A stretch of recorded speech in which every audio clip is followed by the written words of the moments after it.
if healing wasn't about moving on, but about building something new alongside your grief? You feel a void, an emptiness that no amount of time seems to fill. And people may tell you that time heals all wounds, but you know better than that. When you lose someone you love deeply, the idea of moving on feels not only impossible, but almost disrespectful. How could you move on from a love that shaped your very existence? But what if healing isn't about forgetting or leaving the past behind? What if it's about building something new, a new life blueprint, while carrying your grief with you?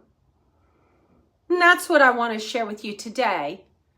How we can rediscover purpose after loss, not by erasing the past, but by weaving it into the future we are still called to live. When profound loss strikes, it feels like everything collapses all at once.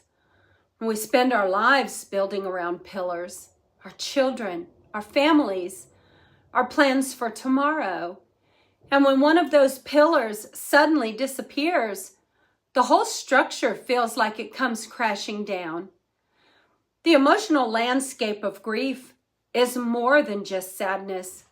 It's disorientation, confusion, and feeling like you don't even recognize the world you're living in anymore. This is the shattered blueprint moment, the point where the life you thought you'd have is no longer possible. Psalms 34:18 says, "The Lord is close to the brokenhearted and saves those who are crushed in spirit." Even in our collapse, God draws near. But even in the rubble, fragments remain. Inside you, there are strengths, values, and memories that loss cannot erase. Around you, there are people, families, and maybe even strangers who step in with comfort, prayer, or even a listening ear. And in the middle of the storm, even the smallest routines, brushing your teeth, making your bed, stepping outside for fresh air, can anchor you when nothing else feels steady. Those fragments matter. They become the starting point for what comes next. Grief changes us, and while that change is painful, it can also be a catalyst for profound growth.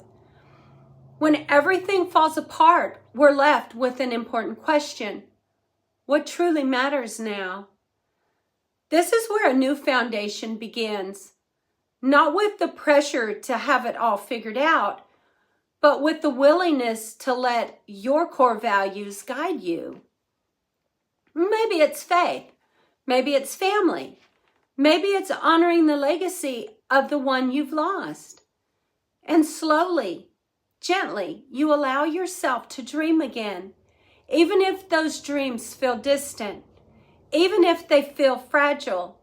They are seeds of a future God still has for you.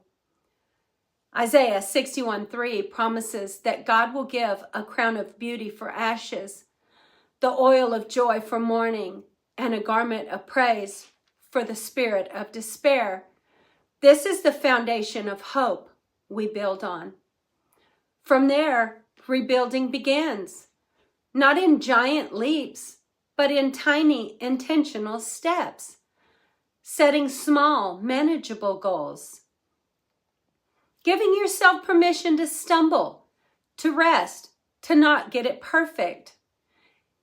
And opening your life to new connections and experiences that remind you life still holds beauty even in the brokenness.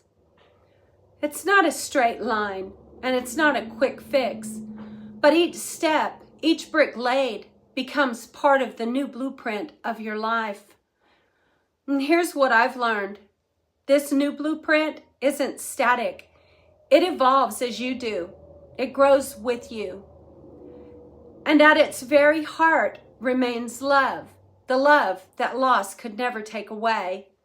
That love becomes part of your purpose. It shapes the way you live, the way you serve, the way you carry your loved one's legacy forward. Yes, grief changes everything, but it also proves something extraordinary. The resilience of the human spirit, the way God can bring beauty even from ashes, and the truth that your story is still unfolding.